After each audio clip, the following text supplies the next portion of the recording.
Welcome to glorious IT. Glorious আইটির আজকের ভিডিওতে আমরা দেখব কিভাবে গ্লোরিয়াস পজ সফটওয়্যারকে আমরা ডেস্কটপে ইনস্টল করতে পারি এবং সহজে ব্যবহার করতে পারি। এর জন্য আমরা গুগল ক্রোম ব্রাউজারটি ব্যবহার করব। গুগল ক্রোম ব্রাউজারে যে ইউআরএল বক্সে আমাদের সফটওয়্যারের ইউআরএলটি টাইপ করব, দেন লগ ইন বাটনে ক্লিক করব। তো লগ ইন ইন্টারফেসে থাকা অবস্থায় আমরা ডান সাইডে যে 3 ডট অপশন দেখতে পাচ্ছি এখানে ক্লিক করব।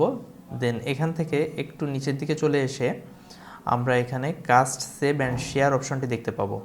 দেন এখানে ক্লিক করলে আমরা যে অপশনগুলো পাবো এর ভিতর মাঝামাঝির দিকে ইনস্টল পেজ অ্যাজ অ্যাপ এই অপশনটি খুঁজে পাবো। তো জাস্ট এখানে ক্লিক করব। এখন আমাদের ব্যবসায়ের নামটি এখানে দিয়ে দিব, দেন ইনস্টল বাটনে ক্লিক করব। ডেস্কটপে আসলে আমাদের সফটওয়্যারটি আমরা এখানে দেখতে পাবো। দেন এখান থেকে আমরা যদি ডাবল ক্লিক করি তো আমাদের লগ ইন ইন্টারফেসটি চলে আসবে। এখানে আমাদের সফটওয়্যারের আইডি পাসওয়ার্ড দিয়ে দেন লগ ইন বাটনে ক্লিক করলে আমরা ইজিলি লগ ইন করতে পারবো।